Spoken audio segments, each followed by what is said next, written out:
So, good morning. Here we are in Charlotte, North Carolina on 77 going north towards Boston with this truck we have picked up. I'm a drive away, but sitting next to me in a rest area is what I call the haul and tow.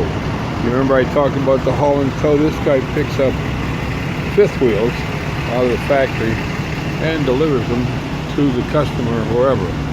Myself, I am a drive away, so I've hooked myself to the back of this truck and I'm towing it up to Boston, 1,300 miles. Oh, I meant to mention, here's my hookup. This is from Mervyn Martin's Welding. I had him weld on, I found a pintle ring that swivels. This swivels also, so when you turn a corner with a pintle ring and neither one of those swivel, you'll put tremendous sideways pressure to the point you'll snap that ring or break the hook. With this one it swivels, and this is to take up the space in your pintle ring and keep you from doing the pintle dance, which when you turn a corner or hit a bump, the car will start to shake and finally tear itself apart. And Mervyn welded on this piece of square stock with my patented ring, welded that on, and you can see pretty good weld job. And then your machine bolts, tighten it down. It's just like brand new every single time. This piece here, of course, you can make longer. I have a longer piece in there if you've got a truck with a work platform on it. And of course, there's your butterfly wings. I probably should have put them on, but I did not. Going back to the end of my typical car, and this is a typical haul and tow. And they haul from Beasley. This is a toy, no, it's not a toy hauler. Toy hauler has a big door on the back which you load motorcycles or race cars or something. This is a fifth wheel, and that gooseneck that's on the front that I was telling you about is the part where that haul and tow driver will hook onto that trailer. And I'll show that to you on the way by. And he's in the cab, he's got a sleeper in there. So that's a very nice one right there. You can see the air shock or the shock system on it to take up the vibration and the load off the truck. Nice outfit. This is a very well planned outfit. Now it's 7 o'clock in the morning, and the last time I talked to you it was still dark. It was like 4:30, 5 o'clock. So I'm just south of Charlotte, coming into Charlotte, North Carolina, which is a total insanity place for rush hour. So I intentionally stopped and did my business in the bathroom and took a short nap to avoid the early part of rush hour. And I'm hoping to hit the very end of rush hour when I hit Charlotte in another 30 miles or so. So I'm the backside of the rush hour. I don't like hitting rush hour in Atlanta, Charlotte, any of the big cities, metropolitan areas. You can see the traffic still fairly light again. It was starting to get heavy when we pulled off.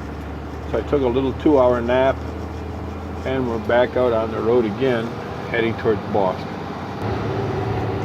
While I've got your attention, I want to talk to you briefly about getting a license to do this. A regular driver's license or chauffeur's license is not going to cover what you do out here on the road. Now, it will cover a lot of the small RVs, but as you get into the larger ones and you're delivering, should you ever be stopped or caught, you would not pass muster without a commercial driver's license. Now, a B class, which is sort of a bus driver, school bus driver's license, and they have a special class for it, for school bus driver or bus driver. But you want a B classification, which is not an A. I don't suggest getting the A because that leaves you liable to drive tractor and trailer. If you have an A license, you're going to be tempted to drive a line drive and just burn your life up. With a B, you can drive anything out here on the road, no matter how heavy, as long as you're not towing a trailer. So you can drive tractor trailers, the tractor part, but you don't have, they can't make you put a trailer on the back. Do not get a hazmat license, or they'll make you haul chemicals that will mess your life up. So I don't have a hazmat. I do have a bus and a passenger classification because I did drive celebrity coaches for years. But as I got older, I just don't like the responsibility of having all those screaming people running down the road, having to be there. Everything is yesterday. You have to be there yesterday. With this, there's no big rush to it if you pick and choose your orders. So a B-class license with a, you don't have to have a passenger. But I would put on there the tank, hauling a tanker qualification. It's just a simple little, I think a 10-question test, which talks about the liquid sloshing around and extra stopping distance and little stuff like that. But I would get one of those because you do end up hauling brand new tanker trucks or tankers to the auction.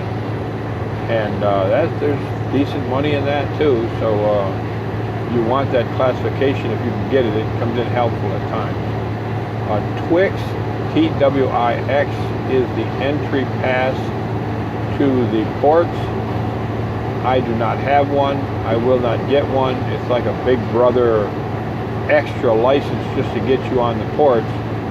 But in my book, what happens is if a company knows you have a Twix, they give you way too many port runs to take a thing to a boat to send equipment or RVs over to Africa or South America or whatever to load on the ship.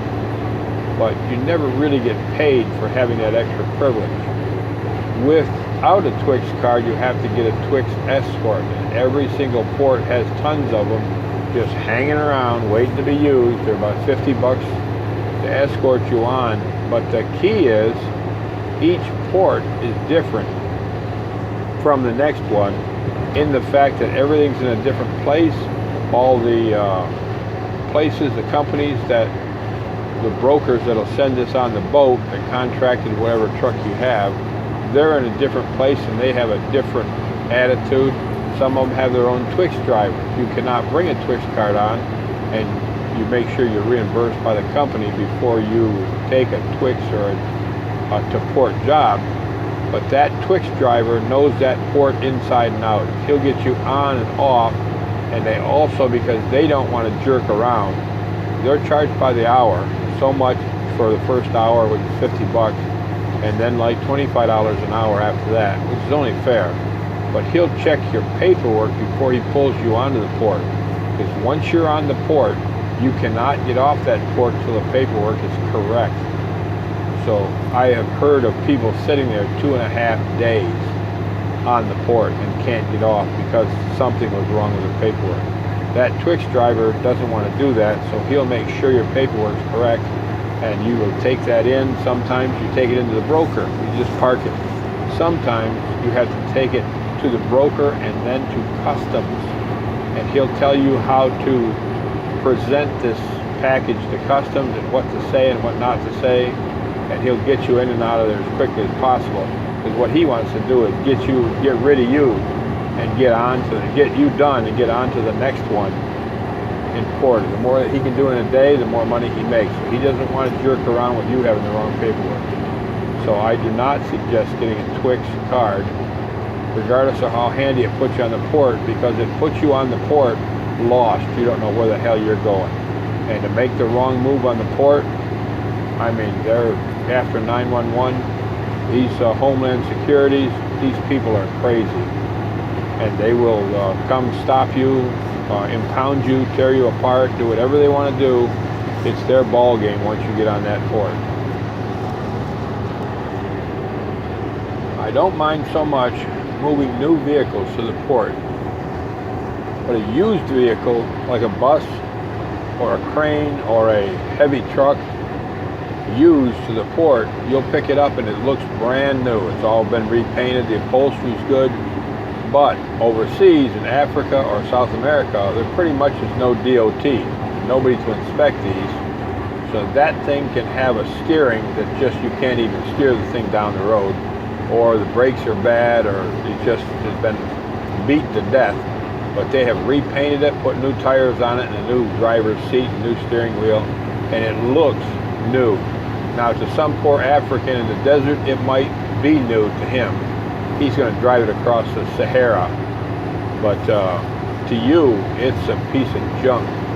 They don't have an inspection, so they sell it overseas for a huge profit. I try to stay away from them if I can, because they are dangerous to get there because they don't pass inspection. And the scales people don't like them either.